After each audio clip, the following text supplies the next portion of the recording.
Hey, happy Thursday. Today is November 12th, 2020. We are just making our way closer and closer to the weekend. And if you're anything like me, then you can't wait for the weekend. So let's get started. Today is the 12th. We've talked about a pattern here. So before I turn over today's marker, go ahead and make a prediction about what time you think it will be. Yesterday it was 12:20. What time will it be today?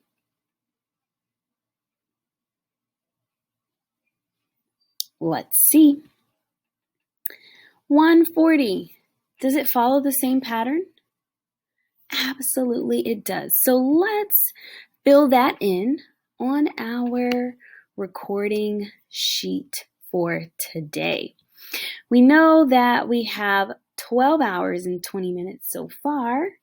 So I want you to be thinking about how much time we have now collected.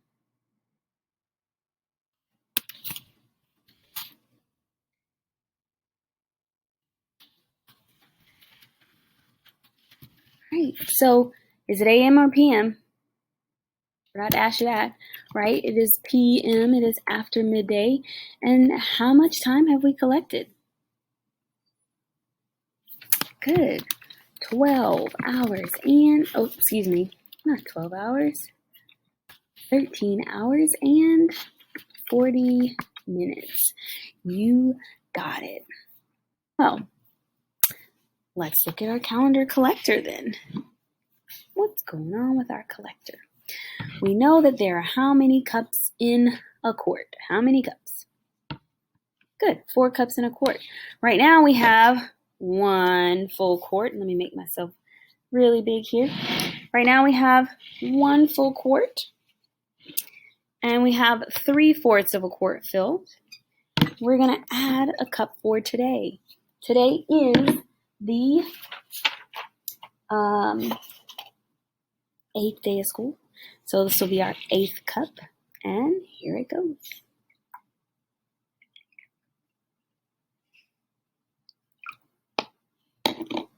There it is. So I should move my marker. I can move my marker all the way up to the top because we now have, guess what we have?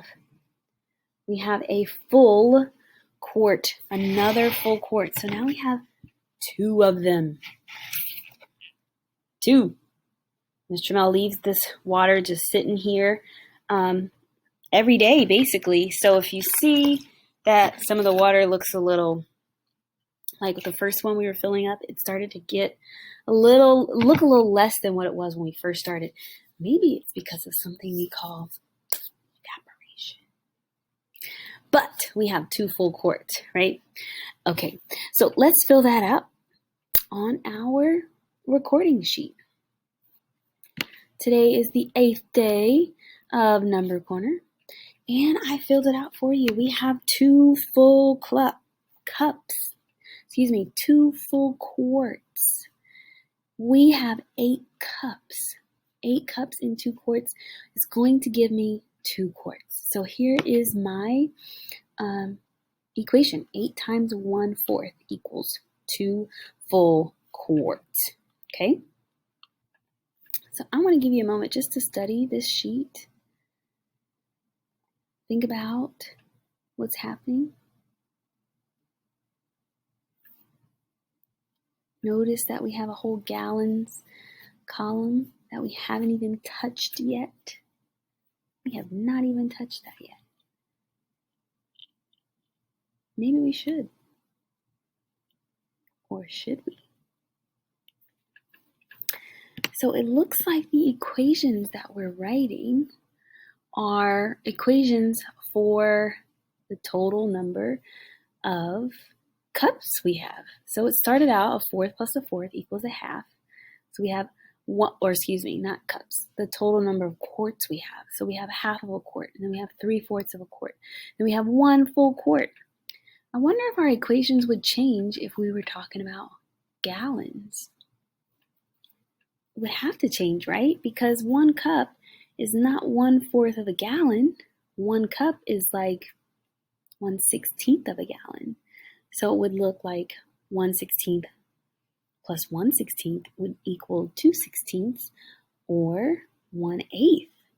So our equations could change depending on the context, depending on what we're talking about, which is a perfect segue into what we're doing today. Because today we are going to talk about multiplicative comparisons. And so I want you to think about multiplication and what it means when you multiply.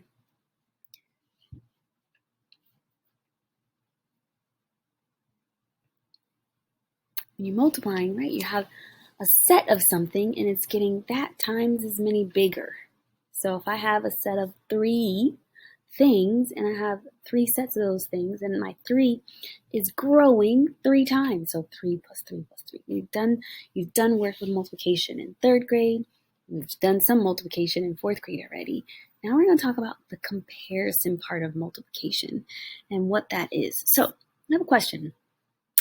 Carly, or you can say Miss Trammell, has a cup of water, just like we've been doing every day. We have 1 cup of water. And Jasmine has 4 times as many cups as I do. How many cups of water does Jasmine have? What might your multiplication equation look like? Right, and I gave you a big hint. I said, what would your multiplication equation look like? Because times as many means that we're making multiplicative comparisons. So we are talking about multiplications, okay? Multiplication.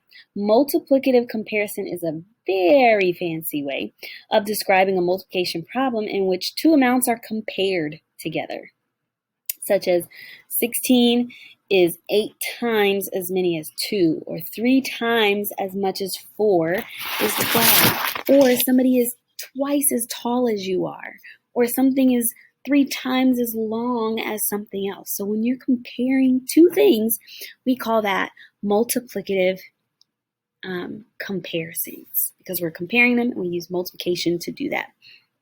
So I have a couple more questions for you guys to think through.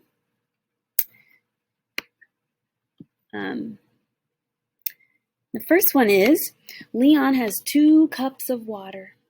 Conrad has 3 times as many cups of water. How many cups of water does Conrad have? What might you do? Give you a few moments to think about it.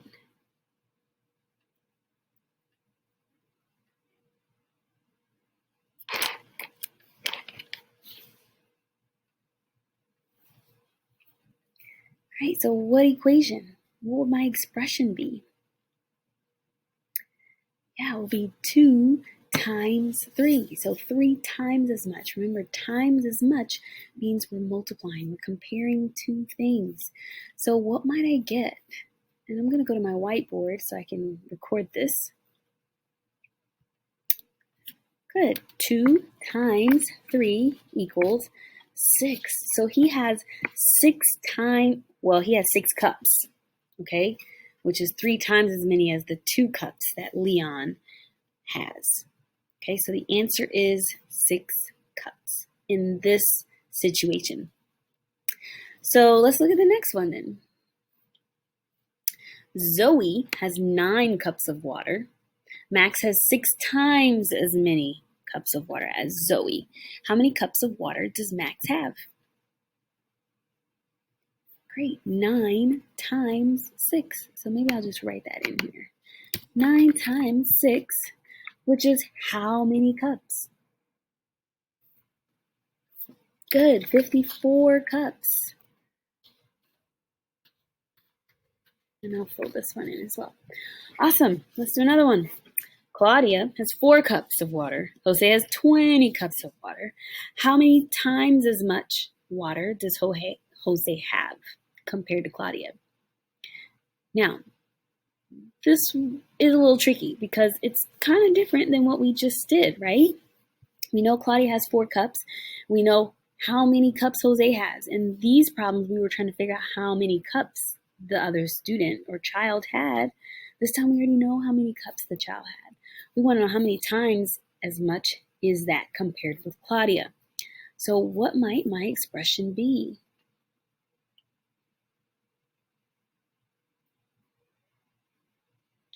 Yeah, 4 times something equals 20. 20 divided by 4 equals something. Well, what's that something? Yeah, so I could write it as a missing factor problem. In that case, missing factor is, and I could put a letter to stand for the unknown, and I'll make it J since we're talking about Jose. How many cups Jose has times 4. So what is it?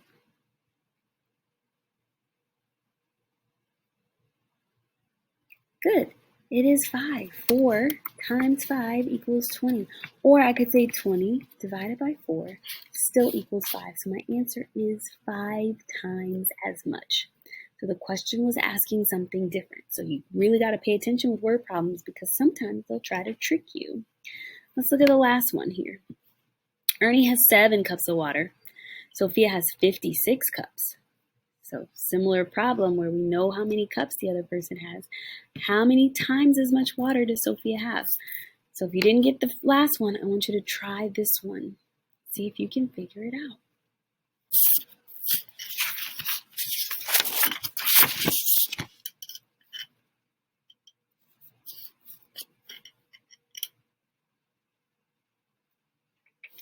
Good. 7 times something equals 56, or 56 divided by 7 equals our something. What is our something? 8 cups. 8 times as much as Sophia. Awesome. Well, now I want to know, can you create a multiplicative comparison problem? Are you paying attention? Do you know what a multiplicative comparison is? And you don't have to use cups like all of our problems just did. You can use anything. So here's our equation. Think about it, and I want to hear some multiplicative comparisons that you can make a story problem using these numbers, or that would include this fact family.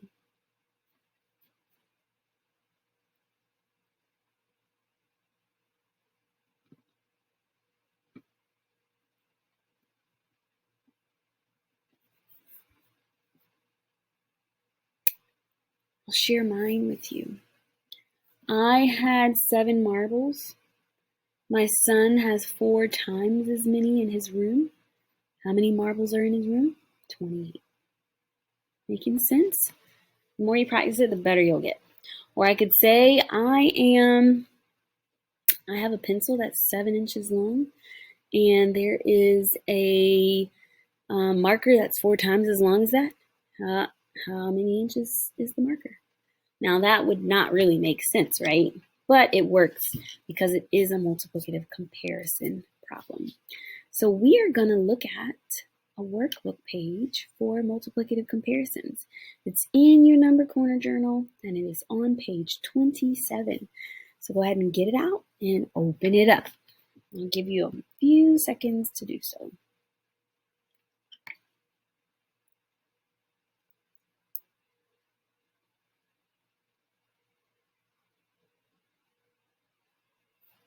All right, you guys are going to write equations for comparisons, for comparison statements, and write comparison statements for equations as we just practice together.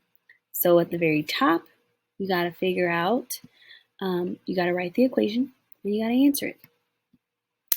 For the bottom half, you are writing your own multiplicative statement, much like we just did for 7 times 4. So pause this video, get to work, and I'll see you soon to go over your answers. All right, guys, what'd you get for number 1? Monica has 3 library books. Peter has 7 times as many library books. How many library books does Peter have? Great, 21. Awesome. So what is your equation? Good. 7 times 3 equals 21. Remember, equation has to have the answer or a letter to stand for an unknown. The expression just doesn't have that equal sign, okay? Hopefully you remember that. All right, number 2. Sarah has 4 chickens. Corey has 6 times as many chickens. How many chickens does Corey have? Good. 24 chickens. That's a lot of chickens. Okay, what's your equation? Good. 6 times 4 equals 24. Awesome. Now, let's look at number 3. Sam has 8 frogs. Chloe has 32 frogs. How many times as many? What'd you get? So remember, this is like one of those tricky ones. You got to read it. You can't just get in the groove of what you're doing. You got to really think about what you're supposed to do. Good. It's 4. So what was your equation? Did you use division? Did you use multiplication? If you use division, it would be or should be 32 divided by 8 equals 4, because 8 times 4 is 32.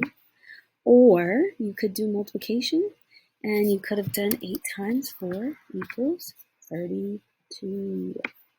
So either one would work for me. Now what I'm really curious to hear about are the multiplicative comparison statements that you made for each equation.